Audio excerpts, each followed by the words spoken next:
மண்ணுரிமை, மரபுரிமை, இது நம்மளோட வரலாற்று உரிமை. இது வந்து நம்ம எந்த அளவுக்கு எடுத்து செய்யறோமோ அந்த அளவுக்கு இந்த சமூகத்தினுடைய அதை என்ன சொல்றது உச்சம் நிற்கும். உச்சத்துல நீ ஏன்னா இப்ப சமீபமா நடந்ததெல்லாம் வந்து ஒரு மாதிரி போயிடுச்சு. ஆனா ஆன்மீகத்துக்குன்னே பிறந்த மக்கள் இவங்க. எல்லா கோவில்களும் இவர்களுடைய கட்டுப்பாட்டுல இருந்த கோவில். இப்ப அதற்கான எச்சங்களும் மிச்சங்களும் இப்ப அம்மா வந்து அந்த குமிழை காட்டி அம்மா அந்த ஆய்வு பண்ணி சொல்லலைன்னா எனக்கு தெரியாது உண்மையிலுங்க. ஒரு 3-4 வருடங்களுக்கு முன்னாடி நான் அதை பார்த்தேன். வீடியோ அம்மா அனுப்பியிருந்தாங்க. இங்க வந்து ஆய்வு பண்ணி அதை எடுத்து அதை வந்து இது விட்டுறாதீங்கன்னாங்க. இதை விட்டுறாதீங்க. ஆனா அதை செயலாக்கம் பண்றதுக்கு நமக்கு இவ்வளவு வருஷம் 4 வருஷத்துங்களா சாமிமா? 17 நினைக்கிறேன். 2019 6 இயர்ஸ். 6 இயர்ஸ் ஆச்சு. 6 வருஷம் கோவிலிருந்து கொடுக்கப்பட்ட கொடை விருது. ஆமா, திருச்செந்தூர் பட்டி குடும்பங்களுக்கு அந்த குடும்பு அந்த வார்த்தை நான் சொல்லியிருப்பேன். அந்த குடும்பு தான் நம்மளுடைய ஸ்ட்ரென்த், நம்ம ஹார்ட் எல்லாமே. அந்த குடும்பம் விட்டுட்டீங்கன்னா குடும்பங்கிற வார்த்தையை விட்டுட்டீங்கன்னா அவ்வளவுதான். அதே மாதிரி மல்லருங்கிறது நம்ம சங்க இலக்கிய இதெல்லாம் வந்துகிட்டே இருக்கணும், கடத்திக்கிட்டே இருக்கணும். நம்ம இப்ப குடும்பர் வைக்கிறதே இல்லை. நம்ம ஒவ்வொரு டாக்குமெண்ட்ஸ் ஒவ்வொரு கல்வெட்டும் அத்தனை குடும்பர். அது நம்ம பாண்டிய நாட்டை மட்டும் இல்ல, சோழருடைய ஆட்சி குடும்பாட்சி. கல்வெட்டு அத்தனையும் அவ்வளவு ஸ்ட்ராங்கா. உத்தரமேரூர் மட்டும் இல்ல, சதுர்வேதி மங்கலங்களை பத்தி பேசுறாங்க இல்லையா? சதுர்வேதி மங்கலம்னாலே பிராமணர்கள் சொல்றாங்க. ஆனா சதுர்வேதி மங்கலங்கள்ல இருக்கிற பிராமணர்களுக்கு சாப்பிடுறதுக்கு போஜனமாக நெல் கொடுத்தது, அங்க இருந்த தேவரடியார் பெண்களுக்கும் அங்க வேலை பார்த்தவங்க அத்தனை பேருக்கும் நெல் கொடுத்து அத்தனையும் குடும்பாட்சியாக அந்த மங்கலங்களை நிர்வாகம் பண்ண அட்மினிஸ்ட்ரேஷன் யாருன்னா குடும்ப அட்மினிஸ்ட்ரேஷன். சபை, ஊர் சபை, ஊரார் சபை, அவங்க இதெல்லாம் வந்து அப்படியே இருக்கு, கல்வெட்டுல இருக்கு. ஆனா சோழ நாட்டுல இன்னைக்கு எல்லாம் தலித அங்க இருக்காங்களா என்னன்னே தெரியல. குடும்பாசு எல்லாம் இங்கிட்டு வந்துட்டாங்க. எல்லாம் அங்க இருக்காங்க. அங்க கம்யூனிசம் வந்து என்னைக்கு ரைஸ் ஆச்சோ அன்னைக்கு முடிஞ்சு. குடும்ப கமிட்டி, வாரிய கமிட்டி, அதே மாதிரி வாரியம்ங்கிற வார்த்தை அவ்வளவு. நான் அதுதான் கேட்டு வாரியன்னு யார்கிட்டயாவது டாக்குமெண்ட் இருந்தா எனக்கு வேணும். அது ஏன்னா அது வந்து இன்னும் நம்ம சேர்க்கணும் அப்படின்னு. வாரிய கமிட்டி, குடும்ப கமிட்டி தான் அப்படியே ஃபுல் அட்மினிஸ்ட்ரேஷன். பிராமணர்களும் குடும்படைய கண்ட்ரோல்ல இருந்தாங்க. குடும்பனுக்கு மட்டுமே பரிவட்டம் கட்டணும், குடும்பம் தவிர்த்து வேற யாருக்கும் பரிச்சட்டம் சூட கடவதல்லாது. 3ஆம் குலோத்துங்கன் சோழ காலத்து கல்வெட்டு. ஆமா, குடும்பத்தை தவிர்த்து பரிச்சட்டம்னா பரிவட்டம்னு. இந்த பரிச்சட்டம் குடும்பருக்கு மட்டும் தாண்டா கட்டணுங்கிறான், கல்வெட்டுல சொல்றான். எவ்வளவு பெரிய பெருமை பாருங்க நமக்கு. யாருக்கு இருக்கும்? எந்த நெஞ்ச நிமித்தி சொல்லலாம், யாருக்கு இருக்கும் இந்த மாதிரி ஒரு பெருமையான கல்வெட்டு? இன்னைக்கு அம்மனை போட்டு இவரு சொல்றாரு, யாரு பிஜேபியில இருந்தாரு, யாரு எச் ராஜா, அவரு சொல்றாரு மதுரை மீனாட்சி அம்மனுக்கு கோவிலில் பறையர்களுக்கும் பல்லர்களுக்கும் உள்ள போறதுக்கு என்ட்ரி, டெம்பிள் என்ட்ரி மூவ்மெண்ட் நடந்ததுன்னு. இதெல்லாம் தவறான வரலாறுல அவர் வாயால பேசலாமா? நீங்க என்ன வரலாறு பேசுறாங்க? எங்களுக்கு ஆதரவு கொடுங்கன்னு கேட்டதுக்கு நம்ம பாலசுந்தரராசு ஆதரவு கொடுக்க மாட்டோம்னு நம்ம இவர் எழுதியிருக்காரு. நம்ம ஐயா தங்கராசு, பழைய தங்கராசு புத்தகத்தில் மங்கம்மாள் சத்திரம் அரையன் 7 தர்க்கம் நடக்குது. எங்களால கொடுக்க முடியாது அந்த டெம்பிள் என்ட்ரிக்கு. ஏன்னா அந்த டெம்பிளுடைய உரிமை எங்களோடது. இதுல வந்து தாழ்த்தப்பட்ட மக்களுக்கு நாங்க உள்ள விட மாட்டோம்னு அவர் சொல்றாரு. ஆனா அவங்க என்ன இப்ப என்ன ஆகுது, நம்மள தாழ்த்தப்பட்டதான் சொல்றோம். அந்த காலகட்டத்துலதான் அறங்காவலராக மருதி எம்பி இருக்காரு. அவர் செங்கோல் வாங்குறாரு, கோயில் தர்மகர்த்தாவா இருக்காரு. நேரு வந்தப்ப பிஎம்ஆர் பிரைம் மினிஸ்டர் இருக்கும்போது அவரை வரவேற்கிறாரு. அவர் எங்க தர்மகர்த்தா வந்து செங்கோல் வாங்குறாரு. அவ்வளவு உரிமைகள் இருக்குது. அப்படிப்பட்ட ஒரு சமூகத்தை இவன் வந்து பல்லர் பறையருக்கும் வந்து டெம்பிள் என்ட்ரி மூவ்மெண்ட் நடத்துறாங்கன்னு சொல்றது எவ்வளவு அசிங்கமான வார்த்தை. இதெல்லாம் நம்மள வந்து ஏத்துற மாதிரி ஏத்தி அப்படியே பட்டுன்னு மண்டையில அடிச்சு உட்கார வைக்கிறாங்க. அரசியலுங்க தமிழ்நாடு பிஜேபி நமக்கானதா அப்படிங்கிற ஒரு பிரச்சனை நான் வைக்கிறேன். இந்த அரசியல் ரீதியாக போனா நடந்தது. முருகர் மாநாடு நடத்தினாங்க. என்ன பண்ணாங்க? திருப்பரங்குன்றம் முருகனுடைய திருமுருகாற்றுப்படை என்ன சொல்லுது? செருவில் ஒருவ பொறுவிரல் மல்ல. செருனா குளம் இப்படியும் சொல்லலாம். போர்க்களத்தில் உதித்த ஒற்றை தலைவன் மல்லன். இந்த செருங்கிற வார்த்தை எங்க வருதுன்னா நம்ம பழனி செப்பேட்ல அவன் பள்ள செருவில் மாடகுளத்தில் வந்து உதித்த தேவேந்திரன். இவன் யாரு? முருகனும் தேவேந்திரன் தான், அவனும் இந்திரன் தான். அப்ப அந்த செருங்கிற வார்த்தை எங்க வருது? இங்க மாடகுளத்தில் அத்தனை, அதாவது மதுரை மீனாட்சி அம்மன் கோவில் கல்வெட்டு அத்தனையும் என்ன சொல்லுதுன்னா மாடக்குளக்கில் மதுரோதய வளநாட்டு அங்க எற்கண்ணி அப்படின்னு வருது. மாடக்குளத்தில் மதுரோதய வளநாடு தான் கல்வெட்டு எல்லாம் சொல்லுது. இந்த மாடக்குளத்தில் வந்து உதித்த தேவேந்திரன் நம்ம பழனி செப்பேடு சொல்லுது, நம்மளுடைய முன்னோராக அந்த தேவேந்திரன் சொல்லுது. இப்ப இந்த மாடக்குளம்ங்கிற வார்த்தைய பிடிச்சுக்கிட்டு இருக்கிறது நம்ம தான். மாடக்குளம் நம்மளுடைய கோட்டை. அந்த மாடக்குளம் மதுரை தூங்கா நகரம் சொல்றாங்க. மாடக்குளம் தூங்காத இடம். மாடக்குளம் தூங்கிச்சுன்னா மதுரை தூங்கிடும். மாடக்குளத்தில் அங்க வந்து வேலை நடந்தா தான் மதுரையில சோறு எல்லாம் இருக்கும். அந்த மதுரை மீனாட்சிக்கே அந்த மாடக்குளத்துல தான் சோறு போகுது. அப்படிப்பட்ட ஒரு பெருமையான சமூகத்தை அவங்க வந்து விட்டுட்டு திருப்பரங்குன்றத்துக்கு இன்னொரு விசேஷம் இருக்கு. அந்த திருப்பரங்குன்றத்தில் குடைவரை கோவில்ல எட்டிச்சாத்தான், யாரு பாண்டியருக்கு அமைச்சராக இருந்த எட்டிச்சாத்தானுடைய இது இருக்குது, கல்வெட்டு இருக்குது. அவரு எட்டிச்சாத்தன் வந்து அங்க வந்து அவரு பல இதெல்லாம் செஞ்சு கொடுத்திருக்காரு சமணர்களுக்கு ஒரு குடும்பர் ஈழத்து குடும்பன், ஈழக்குடும்பன் செய்வித்த பொலாலயன் செய்வித்த கல்வெட்டுன்னு சொல்லி ஒரு குடும்பன் செய்வித்த கல்வெட்டு இது இருக்குது எங்க திருப்பரங்குன்றம் குடைவரை கோவில்ல. அதெல்லாம் விட்டுட்டு திருப்பரங்குன்றத்தை யாவனம் வந்து அது ஏன் கோயிலுங்கிறான். திருப்பரங்குன்றத்துக்கு உரியவான நம்ம ஆளுங்க அங்க யாரும் போய் நிக்கல, சுவாமி மட்டும்தான் நின்னாரு. அது ஒரு இது. மதுரை தேவேந்திரனுடைய கோட்டை, மல்லருடைய கோட்டை. அது மல்லன் மூதூர். அது மல்லன் மூதூர். இதெல்லாம் என்னன்னா நம்ம ஆன்மீகத்தை விட்டுட்டோம், நம்மளுடைய உரிமைகள், பிறப்புரிமைகள், நம்மளுடைய கோவில் உரிமைகளை விட்டுட்டோம். அதை குடும்ப முறையை திருப்பி கொண்டு வந்து அந்தந்த இடத்துல திருப்பி நம்ம கோவில் உரிமைகள், ஆன்மீக உரிமைகளை, மண் உரிமை, சுவாமி சொன்ன மாதிரி மண் உரிமையை திருப்பி கொண்டு வந்தா தான் அதை நிலைநிறுத்த முடியும் நம்ம உரிமைகளை. அதுக்கு அந்த ஒற்றுமை வேண்டும் நம்ம கிட்ட. என்னன்னு தெரியாதவங்க, வரலாறு மறந்தவங்க திரும்பி வரலாறுக்கு வரணும். கோயிலுங்கிறதே மதுரைங்கிறதே நம்மளோடது. மல்லன் மூதூர். அதாவது எந்த இடத்துல நம்ம விட்டுருக்கோம், எந்த வருஷத்துல? அது வருஷம்னு சொல்ல முடியாது. இது வந்து ஒரு 600 கால சரிவு. கொஞ்சம் கொஞ்சமா தாக்குதல், ஒட்டுமொத்த தாக்குதல். எவன் மேல உச்சாணியில் இருந்தாலும் நம்ம அவனை வீழ்த்துறதுக்கான தாக்குதல். மறைக்கிறதுக்கு எந்த சமுதாயம் அது வந்து கரெக்டா நான் சொல்லிட்டேன். சடையவர்மன் சுந்தரபாண்டியன் எல்லாரும் வந்து ராஜராஜன்னு சொல்லுவாங்க, எல்லாரும் சொல்லுவாங்க. ஆனா இந்த ஃபைனல் ஹீரோ இந்த நம்ம மண்ணுலன்னு பாத்தீங்கன்னா சடையவர்மன் சுந்தரபாண்டியன். தென் இந்தியா முழுக்க அடிச்சு பிடிச்சு எல்லாத்தையும் ஒரு கொடையில இருந்து ஆள்றான். அவனை டார்கெட் பண்றாங்க, அவனுடைய வம்சாவளிகள். அதுக்கு அப்புறம் தான் சரிவு. இப்ப அடுத்து ஃபர்ஸ்ட் விஜயநகர பேரரசு, கன்னட பேரரசு வந்து நமக்கு கொஞ்சம் உறுதுணையா வராங்க கன்னட. ஆனாலும் அதுக்கப்புறம் வந்து அவங்கள வீழ்த்திட்டு அவங்களுக்கு வாரிசு எல்லாம் இல்ல, அவங்க ஆள்றதுக்கு ஆசை வந்ததுனால இவங்க என்ன பண்ணாங்க, எப்ப போனதான் ஒரு பப்பட்டை வச்சு ஆழ்வாங்க. அப்படி ஒரு பப்பட், ஒரு பொம்மையை வச்சு ஆடுறதுக்கு தான் பாண்டியனுடைய வைப்பாட்டி கான்குப்பைன்னு சொல்லி கோவில் தாசி ஆடுமகள் அபிராமியுடைய பிள்ளைகள் வானாதிராயர்கள், வானக்கோவரையன், சுந்தரத்தோளுடையான், இவங்க ஒரு 4 பசங்க, இவங்களை வச்சு ஆள வைக்கிறாங்க. இது வானாதிராயர்களால் மதுரை ஆளப்படுகிறது. ஆனா அப்ப அங்க ஒரு சரிவாயிடுது. அதுக்கப்புறம் விஸ்வநாத நாயக்கனுடைய அரியநாயக முதலி, இவன் தான் நம்மளை அழிக்கிறதுக்கு முதல் பிள்ளையார் சுடி போட்டவன். அவன் தான் 40 பாளையங்களை 72 பாளையங்களை கட்டமைக்கிறான். அவன் விஸ்வநாத நாயக்கனை சொல்லி அவனை தூண்டி விட்டு, இந்த அரியநாயக முதலி யாருன்னா அவன் ஒரு முதலின்னு சொன்னாலும் அவன் முதலி பிள்ளைன்னு எல்லாம் தெரிஞ்சுப்பாங்க. இவரெல்லாம் பாணர்களின் வம்சாவளியில் வந்தவர்கள். இந்த பாணர்கள் என்னன்னா அவங்க அலைகுடிகள். நிலைகுடியை நம்பி நம்பி நம்பி நம்மகிட்ட இருந்து இந்த காடென்ன, நிலம் என்ன, பொண்ணென்ன, பொருள் என்ன, ஏதாவது ஒரு போர்ல இருந்து ஏதாவது ஒண்ணு வாங்கிட்டு வந்தா இந்த யானை, குதிரை எல்லாத்தையும் கொடுத்துருவான், வச்சுக்கடா பானா அப்படி சொல்லிட்டு. அப்படி இருந்து சங்க காலத்துல இருந்து இவங்க வந்துகிட்டே இருக்காங்க. இவர்கள் என்ன பண்றாங்க, பாண்டியனுக்கும் சோழனுக்கும் மிகப்பெரிய சண்டை எடுத்து விடுவான். சோழன் வந்து பாண்டிய நாட்டை சுந்தரபாண்டியனுடைய அண்ணன் அப்ப ஆண்டு இருக்கிறான். அப்ப வந்து மாரோவர்மன் சுந்தரபாண்டியன் அண்ணன் வருவான். அவன் வந்து ஆண்டுகிட்டு இருக்கும் பொழுது இவன் ஒரு பாணன் வந்து சோழன் வந்து பாண்டிய நாட்டை பிடிக்கிறதுக்கு உதவி பண்றான். உதவி பண்ணிட்டு அவன் என்ன ஒரு தப்பு பண்றான் சோழன், நான் பாணனை பாண்டியனாக மாற்றுகிறேன் அப்படின்னு சொல்லி பாண்டியனை அவமானப்படுத்துவதற்காக பாண்டியனுடைய கிரீடத்தை தூக்கி, மணிமுடியை தூக்கி பாணனுக்கு வைக்கிறான். பாணன் பாண்டியனாக மாற்ற முடியுமோ அப்படின்னு சொல்லி அந்த ஒரு பாடல் வரும். அப்படியே அப்ப அவனுக்கு தான்கிற இது வந்துருது, பாண்டியன்கிற ஆணவம் வந்துருது. இதே மறைவிலிருந்து பார்த்துட்டு இருந்த, சிறுவனாக பார்த்துட்டு இருந்த மாரோவர்மன் சுந்தரபாண்டியன் வளர்ந்தது என்ன பண்றான், சோழ நாட்டின் மேல் படையெடுக்கிறான். தஞ்சையும் உறந்தையும் செந்தடனுக்கு ஆக்கிய கழுதை கொண்டு உள்ளது கவடு விதைக்கிறான்.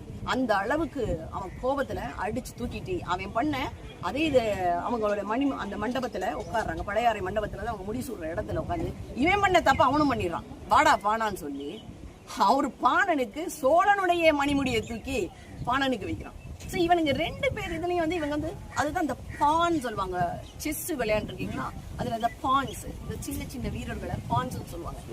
அந்த பான்ஸ் தான் இவங்க. ஸோ இந்த பான்ஸாக இவங்களை வந்து இவங்களை மூவேந்தர்கள் இவங்களை யூஸ் பண்ணிக்கிறது. அவன் பார்க்கறான் இவனை வீழ்த்தணும் நம்ம, இவனுக்கு அடிமையாவே எப்ப எடுக்குது நம்ம அப்படின்னு சொல்லிட்டு இவன் வந்து இவங்க என்ன தெலுங்கனை கூட்டிடுவான். தெலுங்கு நாயக்கர்களுக்கு அடிமையா இருந்து அவன் யாருக்கெல்லாம் அடிமையா இருப்பான். சுல்தான் வந்தா சுல்தானுக்கு இதா இருந்தா அட்ஜஸ்ட் ஆயிடுவான். அப்புறம் ஈஸ்ட் இந்தியா கம்பெனி வரைக்கும் இவன் எல்லாம் அட்ஜஸ்ட் ஆனவன் தான் இருந்து அவங்க பெற்றுக்கிறது. இவங்க தான் முதலி என்ற பட்டங்களிலும் பிள்ளை என்ற பட்டங்களிலும். பிள்ளை என்ற பட்டத்துல சில கன்ஃபியூஷன்ஸ் இருக்கு. சில நல்ல பிள்ளைகளும் இருக்கிறாங்க. முதலி என்ற இதுலயும் சில இது இருக்கிறாங்க. நமக்கு முதலி என்று மானூர் செப்பேட்ல ஒரு முதலி ஒண்ணு வருது. ஸோ இதுதான் ஆரம்பம். இதை நமக்கு இவங்க தான் இருந்து பள்ளுப்பாடல்களை வரிசை இவங்களுக்கெல்லாம் எழுதி கொடுக்குறாங்க. யாருக்கு? இந்த தெலுங்கர்களுக்கு அடுத்து வந்தவங்கெல்லாம் நம்மளை இழிவாக அவங்க வேளாளர் பட்ட நீ வேளாளர்னு வச்சுக்கணும். உங்க பாயிண்ட் வருது. எங்க விழுந்தவங்க இல்லையா? அதுதான் வந்து பாண்டியனுடைய ஆட்சியுடைய வீழ்ச்சி.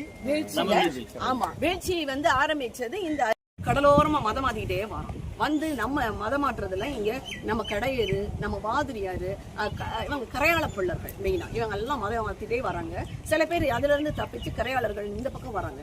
கொஞ்சம் உள்ளடங்கி செங்கோட்டை பக்கம் எல்லாம் வந்து அவங்க தன்னை யாதவரன்னு போட்டுக்கிறாங்க. சில பேர் அந்த மாதிரி மாத்தி இன்னைக்கு வச்சுட்டு இருக்காங்க. யாதவ வந்து சர்டிபிகேட் இருக்கும், ஆனா அவங்க கரையாளரா இருப்பாங்க.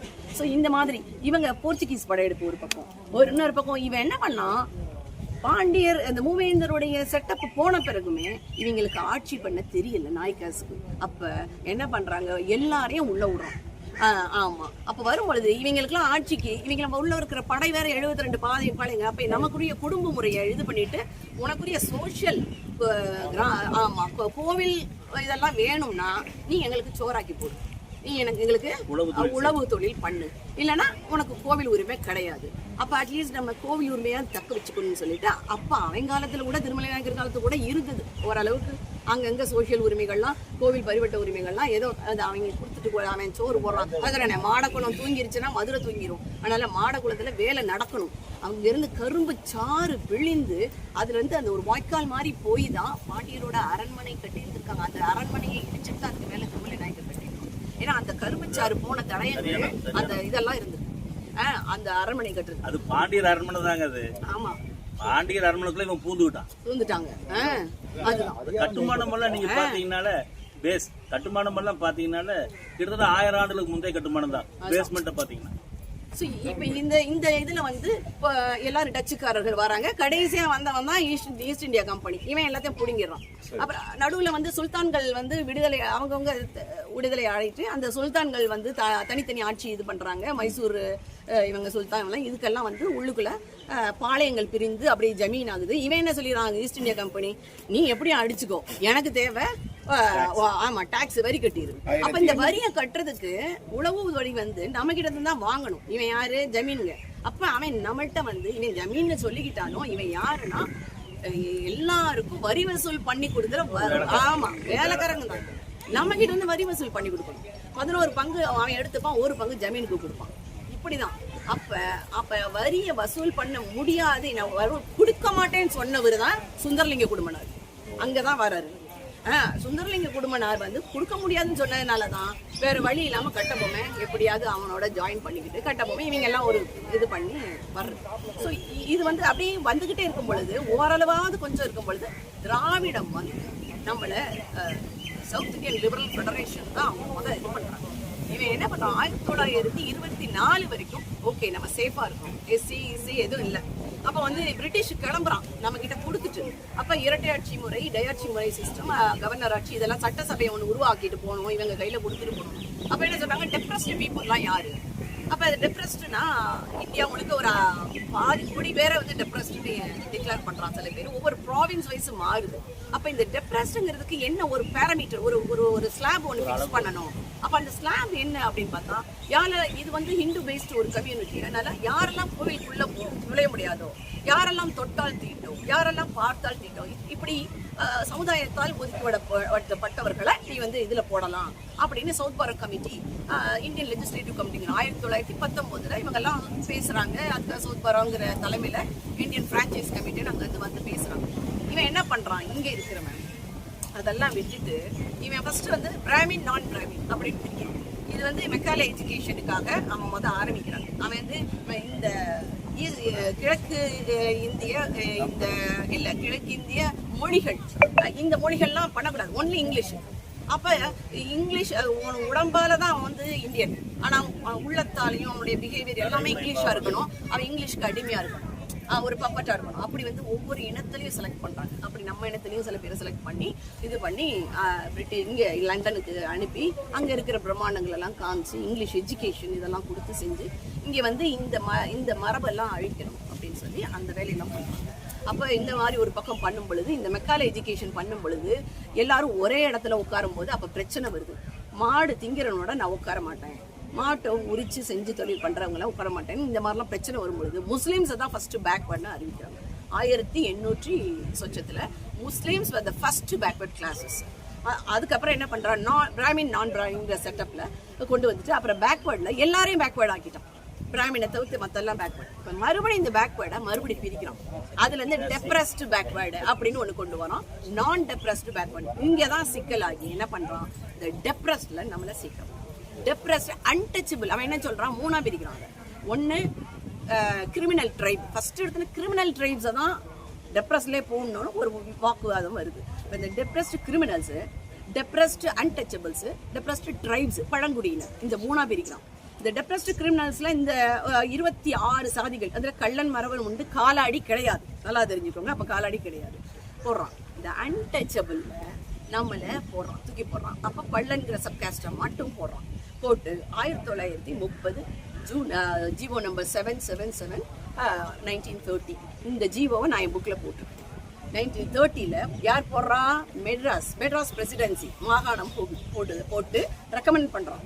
ஆனா அவங்களுக்கு என்ன சிக்கல்னா, இவன் வந்து நில உடைமை இல்லாம இருக்கணும், நாளைக்கு பிரிட்டிஷால ஏதாவது பிரச்சனை வந்துடக்கூடாது, ஏதாவது கேள்வி கேட்பான்னு சொல்லிட்டு 1931 ஒரு மிகப்பெரிய இது பண்றான். என்னன்னா, அதுதான் கள்ளர்களை விட்டு கள்ளரை வந்து என்ன பண்ணிடுறான், கள்ளருக்கு துரை என்கிறவர் வந்து ஒரு தலைவரா இருந்து கள்ளர் மரவரை டெப்ரஸ்ட் கிரிமினல்ஸ் வந்து எடுக்கிறாரு. ஜூன்ல வந்து இந்த ஜீவோ போடும் பொழுது மே வரைக்கும் ஒரு கான்ஃபிடென்ஷியல் லெட்டர் டாக்டர் ஜேங்கிறவன் ஒரு governor back I have written a letter recommending for inclusion in the depressed classes. நீ அந்த 2.5 வருஷத்துக்கு முன்னாடி நான் எழுதின அந்த லிஸ்ட்டை நீ அப்படியே வச்சுக்கோ, இந்த 2 பேரை மட்டும் வெளியெடுத்துரு அப்படின்னு சொல்லி மே வரைக்கும் கள்ளர் மரவர் இருக்கிறாங்க. அதுல ஜூன்ல கள்ளர் மரவர் டெப்ரஸ்ட் கிரிமினல்ல இல்ல, எடுத்துறாங்க. அதுக்கு வந்து துரை என்கிறவர் தான் முன்னெடுக்கிறாரு. அந்த துரையத்தான் கள்ளர் மரவர் கும்பிடணும் அந்த இனிஷியல். அதுக்கு முன்னாடி அவங்க வந்து வாண்டையர் ஒருத்தர் வந்து ட்ரை பண்ணி இருந்திருக்காரு. ஸோ அவங்க வந்து டெப்ரஸ்ட் கிரிமினல் வந்து அவங்க எஸ்கேப் ஆயிடுறாங்க. அதே சமயத்தில் நம்மளை தூக்கி உள்ள போடுறான். போட்டுட்டு இந்த கள்ளன் மரவரை வச்சு என்ன பண்றான், 1931 எழுதுறாங்க, நம்மளை வந்து டெப்ரஸ்ட் ஆக்குறதுக்குரிய சதி செயல் அப்ப நடக்குது. இதுதான் ரொம்ப இம்பார்ட்டன்ட் பாயிண்ட். என்ன சொல்றான், நீ சொந்தமாக நிலம் வைத்திருக்க கூடாது. சொந்தமா நிலம் வச்சிருக்கிறவங்க மிராசுதார்கள்ட்ட உன்னுடைய நிலத்தை கொடுத்து விட்டு நீ லேபரா காலையில 6 இருந்து ஈவினிங் 6 வரைக்கும் லேபரா வேலை பார்க்கணும். இது ஒரு கண்டிஷன். அப்படி இல்ல நீ வானம் பார்த்த இல்ல அப்படி இல்ல நீ பண்ணுவேன்னா உனக்கு உள்ள தண்ணி வரத்தை வந்து நாங்க கட் பண்ணிடுவோம், தண்ணி வரக்கு கொடுக்க முடிய மாட்டோம். அதையும் மீறி நீ வானம் பார்த்த பூமியா நீ வந்து இது பண்ணி அறுவடைக்கு உன்னுடைய பயிர்கள் நிற்கும் பொழுது நான் கொள்ளையடிக்கப்படும், உன்னுடைய பயிர்கள் வந்து கொள்ளையடிக்கப்படும். அப்புறம் தங்க நகைகள் நீ அணியக்கூடாது, நீ வந்து வெங்கல பாத்திரங்கள் பயன்படுத்தக்கூடாது, மண் சட்டி தான் பயன்படுத்தணும், தலையில வைக்கோப்பிரி வச்சுதான் நீ வந்து இதெல்லாம் எடுத்துட்டு போகணும். அப்புறம் வந்து மொட்டிக்கு கீழே நீ ட்ரெஸ் போடக்கூடாது, மேல அதை பத்தி அதுல வரல, மொட்டிக்கு கீழே ட்ரெஸ் போடக்கூடாது. குதிரை ஏறி நம்ம கல்யாணம் பண்ணிருக்கோம், அதனால குதிரை ஏறி கல்யாணம் பண்ணக்கூடாது. ஸோ இத்தனை விதிமுறைகளை அவன் இது பண்றான். ஸோ இதுதான் பிற்கால 1950 முதுகெலுத்து கரோனம் இதுக்கெல்லாம் ஆதாரமா இருந்தது இந்த கலவரம். இந்த 1931 இது நடக்குது. இது வந்து ஃபர்ஸ்ட் வந்து பறையருக்கு ஆதி திராவிடருக்கு போடுறாங்க. அதுக்கப்புறம் அங்கேயும் பிரச்சனை வந்ததோட ஆதி திராவிடருக்கு மட்டுமல்லாது தேவேந்திர குல வேளாளருக்கும் அந்த இடத்துல தேவேந்திர குல வேளாளர் 1931 பதிவு பண்றான். அந்த வேளாளர் இதை எடுக்கும் பொழுது இதை எடுத்தேன். ஆனா அப்ப நம்மள எக்ஸ்டீரியர் காஸ்ட்ல தான் போட்டான். ஏன்னா இவன் தான் 28 ரெக்கமெண்ட் பண்ணிட்டானே, 28 ரெக்கமெண்ட் பண்ணி 30 நம்மள இது பண்ணி எக்ஸ்டீரியர் காஸ்ட் ஆக்கி ஜீவோ போட்டு நம்மளை தாழ்த்துறதுக்கு என்னென்ன முடியுமோ அத்தனையும் பண்ணினது இந்த சவுத் இந்தியன் லிபரல் ஃபெடரேஷன். அப்புறம் இந்த அதுக்குள்ள இருந்தவன் எல்லாம் முதலியார் தான் இன்னைக்கு திராவிடத்தையும் நிலைநிறுத்தினா தைரியமா சொல்வேன். பாணர்கள் என்ற முதலியார்கள் பிள்ளைமார்கள் இவர்கள் தான் இன்றைக்குரிய திராவிட ஆட்சியை இந்த மண்ணில் நிலைநிறுத்தியவர்கள். அவங்க தான் இன்றைக்கு ஹிந்து இதையும் சேர்த்துக்கிட்டு அங்கிட்டு பிஜேபிலையும் இருக்கிறாங்க, இதுலயும் இருக்கிறாங்க. ஆனா முழுக்க முழுக்க மூவேந்தரை வீழ்த்தியது இந்த பாணர்கள் என்ற முதலியார்கள். இவர்கள் யாருன்னா தேவரடியார் பெண்களுக்கு பிறந்தவர்கள், அனாதைகளாக இருந்தவர்கள். அவர்கள் வந்து பெண்வெளி சமூகம்னு சொன்னாலும் அவர்கள் சூதர்கள் என்று தன்னைத்தானே அழைத்து கொண்டவர்கள். இதுக்குரிய ஆதாரங்கள் ஒன்னு இல்ல, 2 இல்ல, 5 ஆதாரம். அவங்களுடைய செப்பேடு, கைக்கோளருடைய செப்பேடுல இருந்தே நான் எடுத்து போட்டேன்.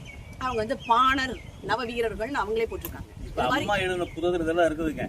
அது ஷார்ட்டா போட்டு வெளியேட்டது பத்தி எழுதாங்கல்ல, அது ஷார்ட்டா போட்டு. ஒண்ணும் இல்ல, நம்ம வீழ்ந்த வரலாறு, வீழ்த்தப்பட்ட பல வழிகள் இருக்கு. இப்ப எப்படி மீண்டும் எழுது? அதுதான் நான் என்ன சொல்றேன்னா, ஒரு 10 பாயிண்ட் சொல்லுங்க. அதை ஃபாலோ பண்ணி இப்ப ஃபர்ஸ்ட் வெளியேற்றம் டெல்லியில இப்ப நடத்துறோம். அது ஒரு பெரிய ஒரு மாற்றத்தை உருவாக்கும். இது புரோட்டோகால் இல்ல. அங்க போறது நம்ம ஒரு நம்மள காட்டிக்கிறதுக்கு ஒரு கவர்மெண்டோடைய பார்வையை திருப்புறதுக்கு தான். ஆனா புரோட்டோகால், அதாவது அரசு வழிமுறைன்னு ஒண்ணு இருக்கு. அதுபடி பார்த்தா தமிழக அரசு சம்மதத்தின் தான் நம்ம இது பண்ணணும். ஓகேன்னு அவன் சொல்லணும். அவன் சொல்ல மாட்டோம் அப்படின்னு சொல்லிட்டு நீங்க ஹன்சிராஜ் வர்மா கமிட்டியை அவங்க சொல்றாங்க. ஹன்சிராஜ் வர்மா கமிட்டிக்கும் இவங்களுக்கும் சம்மதம் இல்லை. அந்த கமிட்டி போட்டது வேளாளர் 7 உட்பிரிவை சேர்த்து வேளாளர் தேவேந்திர குல வேளாளர் அரசாணைக்கு தான். அது கிளீனா அவருடைய ஸ்டேட்மெண்ட்ல இருக்கு. ஆனா இவங்க இது வரைக்கும் எந்த கமிஷனோ கமிட்டியோ போடல. இப்ப நான் போடுறேன்னு சொல்லி கூட இழுத்தடிக்கலாம். நம்ம அதுக்கு விடக்கூடாது. ஏன்னா நான் ஒன்னே சொல்றேன்னா, யாராவது ஒரு முக்கியமானவங்க எனக்கு உண்மையை சப்போர்ட் பண்ணா, ஒரு நல்ல லாயர் அட்வொகேட் வேணும். இது பண்ணி என்னை 1930 அன்டச்சபிள் கேட்டகரியில என்னைய ஃபர்ஸ்ட் போட்டது தப்பு.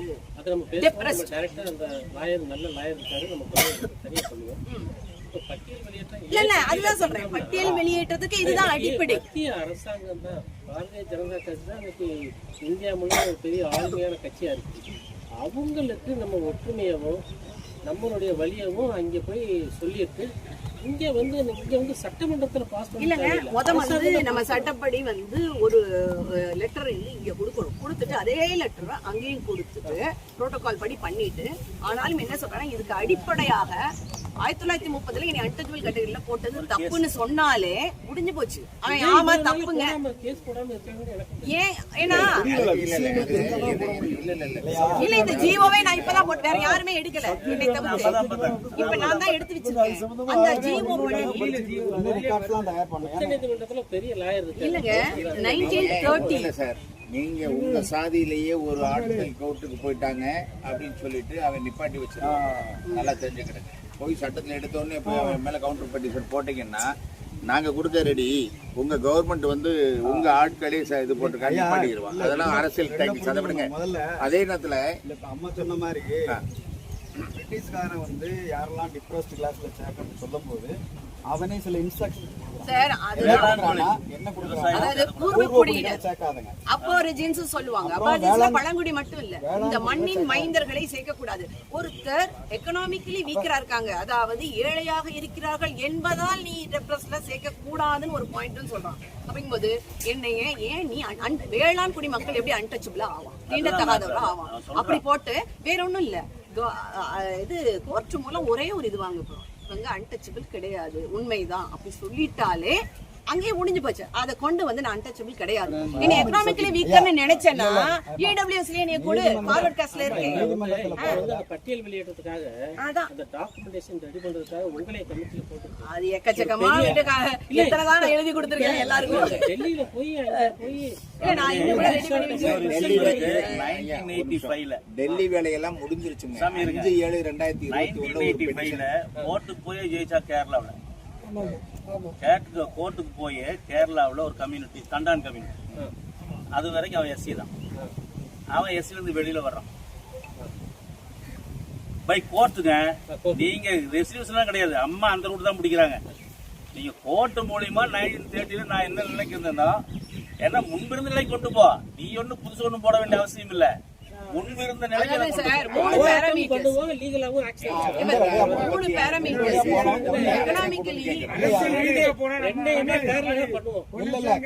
ஆர்டிகல் 141 படி ஸ்டேட் கவர்மெண்ட் ரெக்கமெண்ட் அது இருக்கு கேட்டீங்களா? சட்டசபையில இல்ல ஆமா ஆமா அதுதான் அதுக்கு மினிஸ்டர் ரெக்கமெண்ட் பண்ணணும். எப்படி அரசாணைக்கு ரெக்கமெண்ட் பண்ணாங்களோ ரெசல்யூஷன் ஆமா அதுக்கு தான் வந்து என்ன சொல்லிருக்காங்கன்னா கன்சராஜ் அவர்களை காட்டி உரமா கமிட்டியை காட்டி அதை பத்தி எதுவுமே சொல்லல. பட்டியல் வெளியேற்றத்தை பத்தி அதனால இல்ல இவர்களுடைய இல்லை சோஷியல் அண்ட் எகனாமிக்கல் ஸ்டேட்டஸ் ஃபோக்கஸ் வந்து ஸ்டேட் கவர்மெண்ட் எதிராக நிக்கணும்.